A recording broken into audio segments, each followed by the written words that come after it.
प्रिय विद्यार्थियों, मैं डॉक्टर राजश्री सेठी, सहायक आचार्य, इतिहास विभाग, माणिक्यलाल वर्मा राजकीय महाविद्यालय भीलवाड़ा। आज जिस टॉपिक का अपन अध्ययन करने जा रहे हैं वह है असहयोग आंदोलन। जब गांधी जी का भारतीय राजनीति में पदार्पण हुआ तो उनका जो सर्वप्रथम महत्वपूर्ण जो आंदोलन था वो था असहयोग आंदोलन। इस टॉपिक में हम चर्चा करेंगे असहयोग आंदोलन के क्या कारण थे, किस प्रकार इसके कार्यक्रम घोषित किए गए और इस कार्यक्रम के जो परिणाम थे वो क्या क्या निकले। तो ये सारा जो आप असहयोग आंदोलन पढ़ेंगे ये आपके एग्ज़ाम की दृष्टि से बहुत महत्वपूर्ण टॉपिक है। इसके अलावा आप जितने भी कॉम्पिटिटिव एग्ज़ाम देते हैं उनमें जो मॉडर्न हिस्ट्री से जो क्वेश्चन पूछे जाते हैं उसमें इस टॉपिक से भी काफ़ी क्वेश्चन पूछे जाते हैं। तो हम बात करेंगे कि महात्मा गांधी की राजनीति में आगमन एक महत्वपूर्ण या एक युगांतकारी घटना मानी जाती है। गांधी जी ने कहा था कि मैं भारतीयों को उस तरीके को बताना चाहता हूँ जिसका प्रयोग मैंने दक्षिण अफ्रीका में किया था और ये जानना चाहता हूँ कि भारत में इसका प्रयोग कहाँ तक संभव है। आप सबको ये पता है कि गांधी जी भारत आने से पहले अफ्रीका में वकालत करने गए थे और वहीं रह के उन्होंने अंग्रेज़ों के विरुद्ध असहयोग आंदोलन छेड़ा था और उसके बाद वहाँ के कार्यकाल के बाद भारत में जब गांधी जी आए तो उन्होंने उन्हीं जो रीतियों को यहाँ अपनाया। 1920 से 1947 तक का युग गांधी युग के नाम से जाना जाता है। महात्मा गांधी अपने युग के महान नेता थे। उन्होंने सत्य, अहिंसा और सत्याग्रह के आधार पर स्वतंत्रता प्राप्ति के लिए विभिन्न प्रकार के राजनीतिक आंदोलन किए और भारतीय राष्ट्रीय स्वतंत्रता आंदोलन को एक नया मोड़ दिया। सर्वप्रथम गांधी जी ने जब भारत में आए तब उन्होंने भारत में अपने को राजनीति से दूर रखा, परंतु ऐसी कई परिस्थितियां आई जिससे उन्हें राजनीति में प्रवेश करने के लिए बाध्य कर दिया।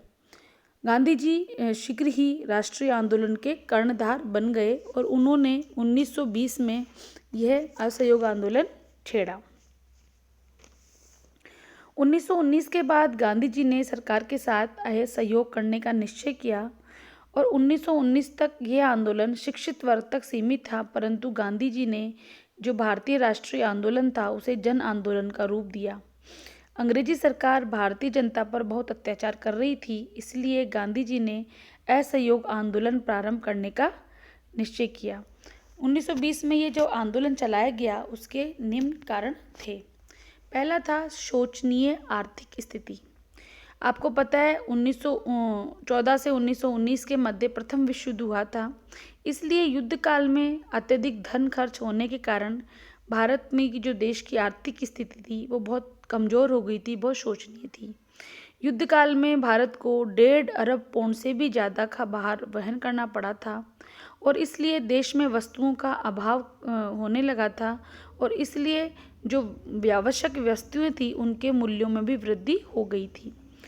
इस कारण जनसाधारण का जीवन निर्वाह अत्यंत कठिन हो गया था और कहीं कहीं तो भूखमरी तक की नौबत आ गई।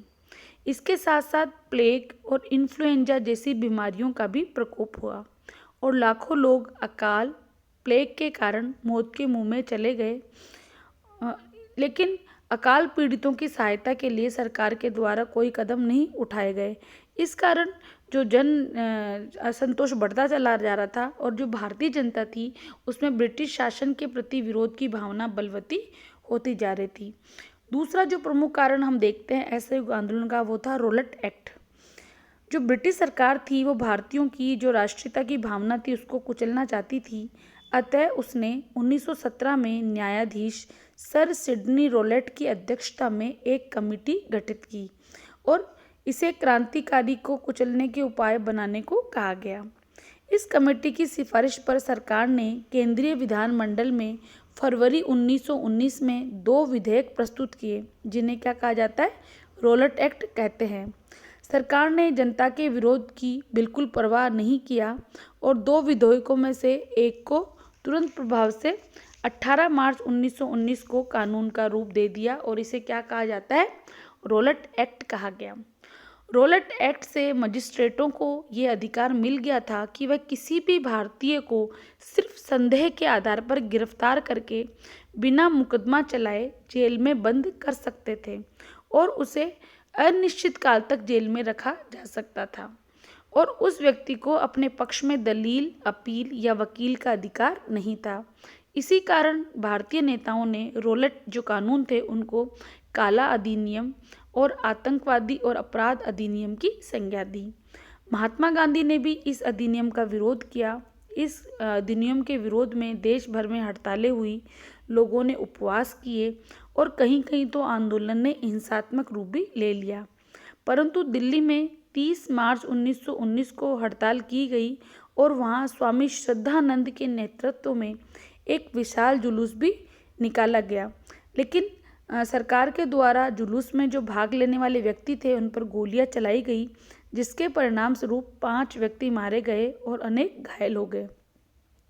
गांधी जी के पंजाब और दिल्ली में प्रवेश करने पर प्रतिबंध लगा दिया गया, परंतु गांधी जी ने इसे मानने से इनकार कर दिया और 7 अप्रैल 1919 को गांधी जी को दिल्ली आते समय परवल में गिरफ्तार कर लिया गया। परवल हरियाणा में एक जगह है और वहाँ से गिरफ्तार करके उन्हें बम्बई भेज दिया गया।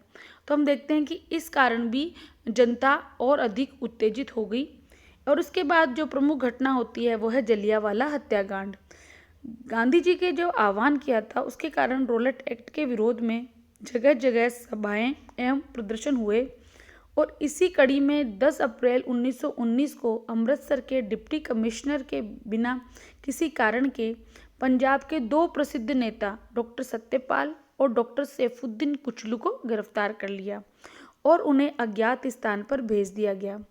इसके कारण अमृतसर के नागरिकों में उत्तेजना फैल गई और वे जुलूस बनाकर अपने नेताओं की रिहाई के लिए जिला मजिस्ट्रेट की कोठी की ओर बढ़े। इनका जुलूस शांतिपूर्ण ढंग से निकाला गया था।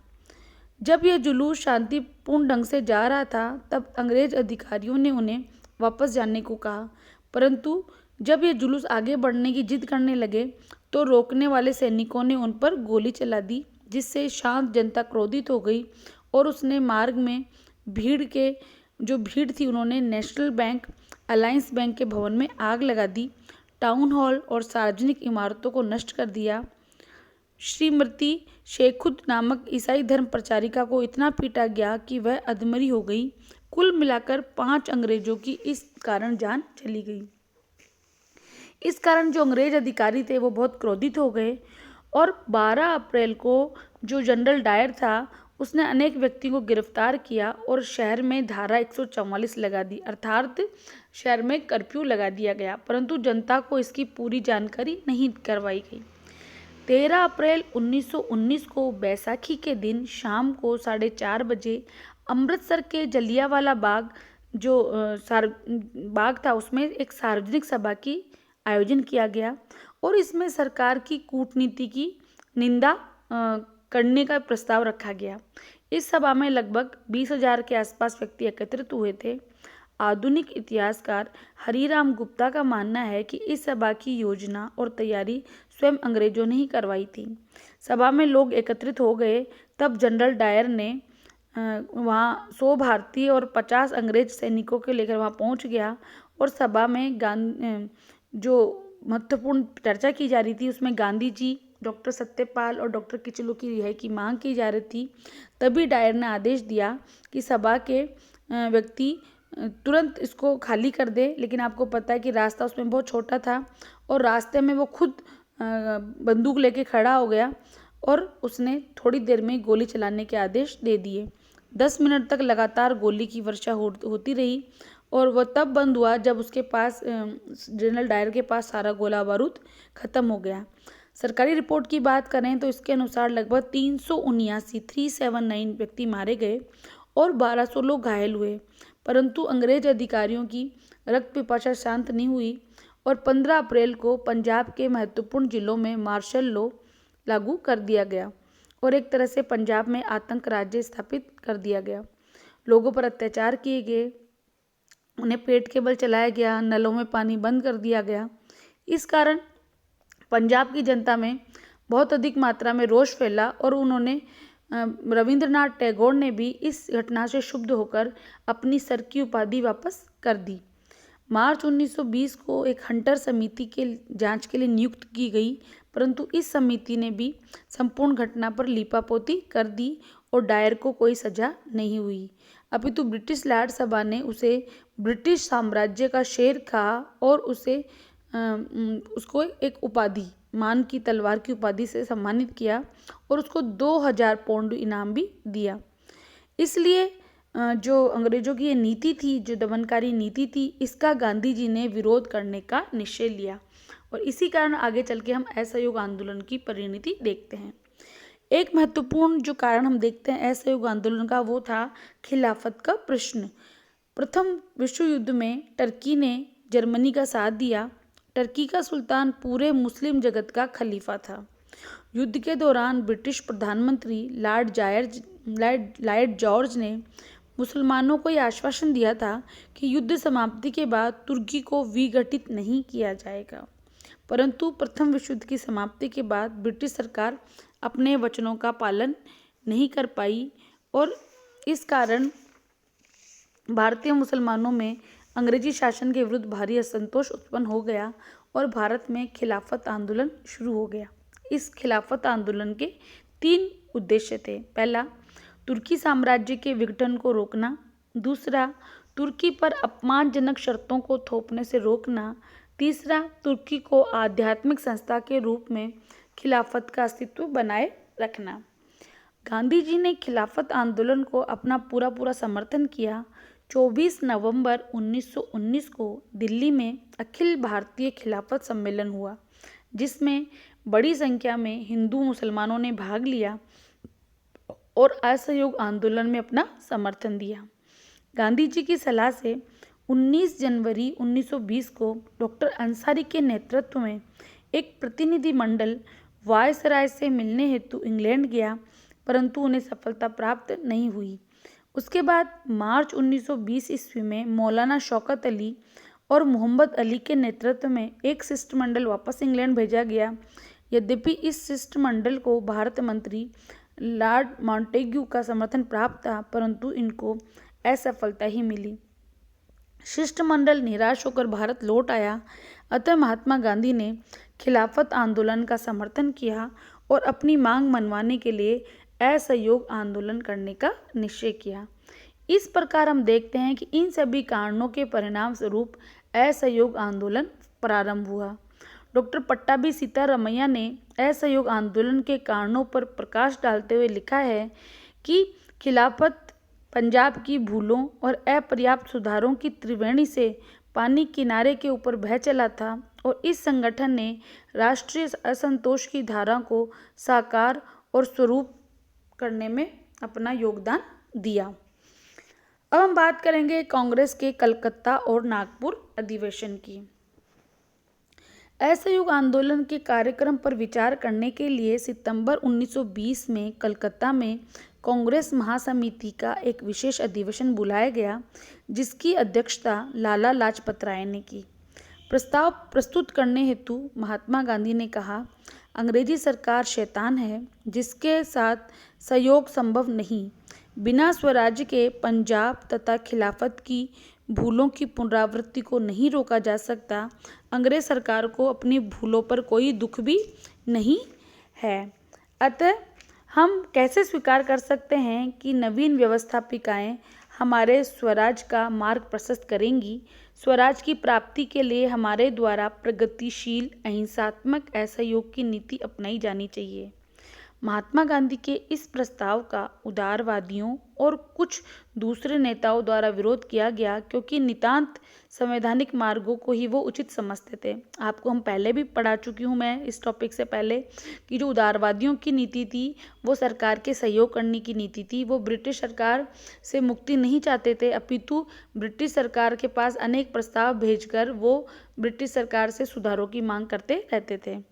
श्रीमती एनी बेसेंट का कहना था कि यह प्रस्ताव भारतीय स्वतंत्रता को सबसे बड़ा धक्का, एक मूर्खतापूर्ण विरोध तथा समाज और सभ्य जीवन के विरुद्ध संघर्ष की घोषणा थी।